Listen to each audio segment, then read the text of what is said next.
EMO-õena on minu töö väga mitmekesine. Meie töö on hästi adrenaliinirohke ja tempokas ja selle sees on minul võimalik luua patsiendile turvatunnet ja rahu. Õed on alati patsiendi kõrval.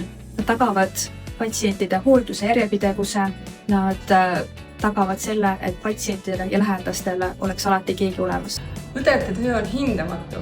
Minu töö juures meeldib mulle kõige rohkem just see vastutus, et minu töö on tagada, et vere loovutamine oleks ohutu doonorile või ka lõpuks patsiendile, kes selle vere saab. Õed on minu käed, minu suu, minu kõrvad, minu silmad. Ambulatoorses osakonnas saab õde teha ise otsuseid ja aidata patsiente tema raviteekonnal. Minu jaoks on õde minu parim käsi, teinekord kohal, kui minu mõte enam ammu kohal ei ole. Aitäh, et olete osa kliinikumist.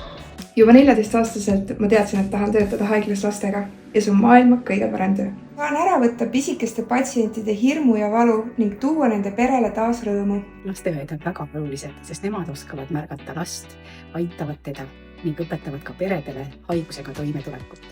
Õetöö teeb eriliseks selle mitmekesisus, mis võimaldab pakkuda patsiendile vaimset tuge läbi teadmiste ja praktiliste oskuste. Mul on väga uhke tunne olla intensiivraviõde. Õdedel on ravimeeskonnas oluline roll. Me oleme patsiendi jaoks olemas. Olla väga raskel ajal. Õdedel on palju rolle ja neid tundub iga päev juurde tulevat, aga nende selline ühine nimetaja minu meelest on teha head. Minu suureks unistuseks oli saada operatsiooniõeks. Meie töö on väga mitmekesine, näiteks hoolitseme patsientide turvalisuse eest, lahendame ootamatuid olukordi ning peame pidevalt ennast ka täiendama.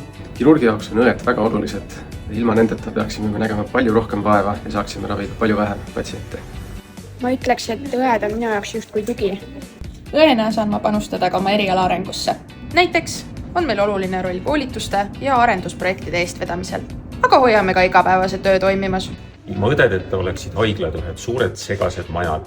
Aitäh, et selle korras hoiate.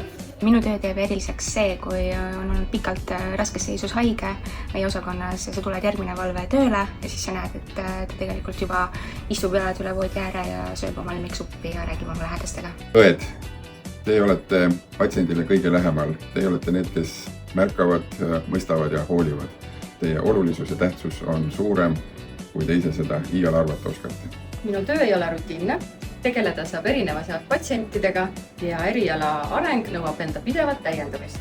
Head kliinikumõed, kes te igapäevaselt inglikuna meie ümber toimutate. Aitäh teile ja ilusat õdede päeva. Toredat ja rõõmsat õdede päeva. Head õdede päeva teile. Südamlikku õdede päeva. Head rahvusvahelist õdede päeva. Rõõmsat õdede päeva. Head õdede päeva. Võrratud õdede päeva teile.